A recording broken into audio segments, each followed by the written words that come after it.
Okay, I hope the background noise isn't too bad here. This time I'm going to continue working on our bid. And you know, the cost of solar, people tell me you can get it to 1,000. Certainly with a really big project, there seems to be some economies of scale.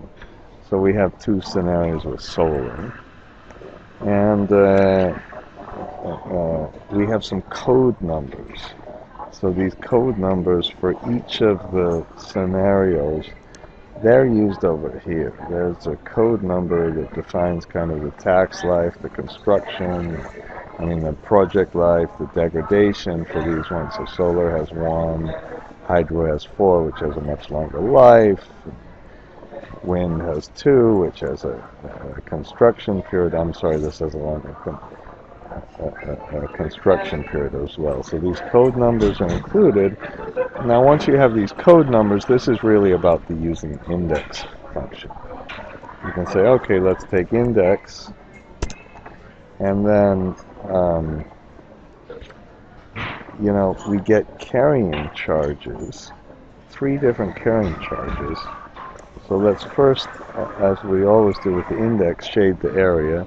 Press F4 because we're going to have to use this thing again. Now the row number, well, that's this number right here. That's the number we defined. And then the column number, well, we're going to either use the real carrying charge or the nominal carrying charge. I just pressed F4, Shift Control R.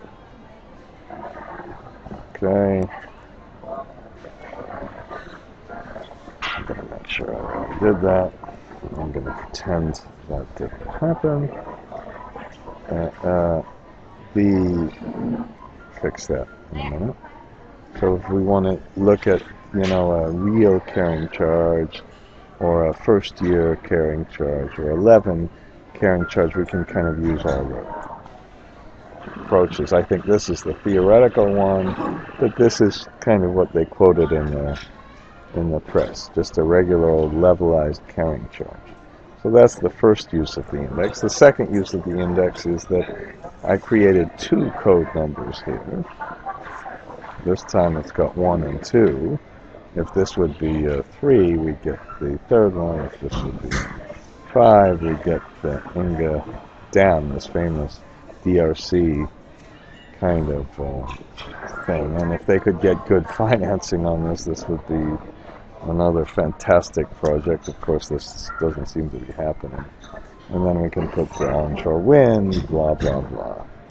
So I'm putting it back to 2. So this one was meant to compare kind of the Dubai project from last year, which had probably a little higher cost and O&M cost and all that. Okay, so that's just a basic index. And then, when you, and I've kind of showed you how to do this last time. If we do a goal seek this time, we'll have to go and circle around the goal seeks. So we're going to just change this from 1 to 2 to 3 to 4, and then when we change this from 1 to 2 to 3 to 4, Shift Control 7, these parameters change, and we use these parameters: the life of the project, the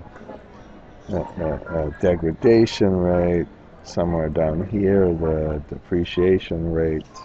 Okay, those are all used. Now, excuse me for doing this, but I'm pressing Shift Control C again. The red numbers come from the red sheet, and if we do this one, there should be some numbers that come from that other sheet. I guess not. Excuse me. These are just inputs, and we have the scenario. So this one again, one more time. If we look at the macro, it walks around from 1 to 4. It changes the plant code each time.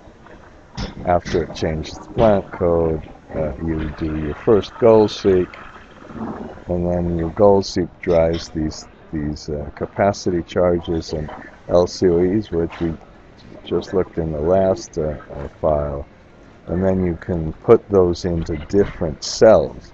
So this says go around from 1 to 4, and in the first row put the EBITDA, the second row the carrying charge for the LCOE, and the third one the LCOE real. So it's actually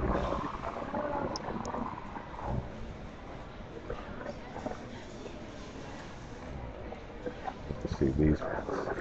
Okay, we go down from 1 to 4. It's actually this one, and this one.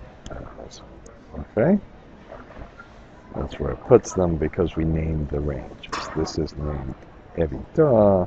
This is named carrying charge, and we just see the carrying charges and LCOs over here. So that's just making a macro with a multiple goal seek. Now, once we have this in, then we go back to the operating inputs, which is really the outputs as well. But now we can, every time we change the financing code, that comes from the other one. So if I start with a high financing code, that gives me a 15% carrying charge rate. We get this. Now what we want to do is just cycle through all of these financing techniques from 1 to 9. We could add more, of course, if you wanted. Okay, and for each 1 to 9, we get a different carrying charge, and we also get a different carrying charge for the different technologies. And we just have to take, like I explained at the beginning part of this video, we'll use an index function to just get these carrying charges into our analysis and really isolate this. So the final thing to really make the analysis work, this is essentially a data table, but there's no way you could make a data table in this case. Make sure I put our tax rate back here. There's no way you could make a data table in this case because we do the goal seek each time. So we just made another very simple macro where we go from the beginning row to an ending row. We replace this code number for the finance code from 1 to 2 to 3 to 4 to 5 to 6 to 7 to 9. That comes from our row number and the column scenario. So the column scenario is this. We just change this number from 1 to 9. Now after we do that, we run the goal seek, and when we put the results, this time I put them in an output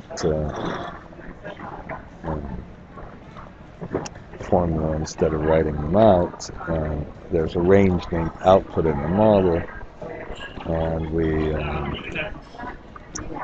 put the 1 and the 2. We put the 1 and the 2 into the this is 1 and 2. These are the range names again. We just copy and paste. So we're just going around and around. So let's do it one more time. We just run this one. And I don't know why. Don't ask me why. I'm rambling, sorry. But, if you do it the second time, it kind of goes through the graphs. Okay? I'm sure there's a reason, and I'm just stupid to not figure it out. And this is run with code. Okay, so that's our second video about all this stuff. If they got, the rumor has they were trying to get it below 1,000. If they got it for 900, surprisingly, you can get a levelized cost that's really pretty low. Okay, And I really don't need this. Okay. Oh, I guess these ones now came from, these things came from the other sheet. Huh? Okay. Alright, and so what we're going to do is, the next one we're just going to go through how to make this and make a presentation of a step up or a step down, step down diagram. Okay?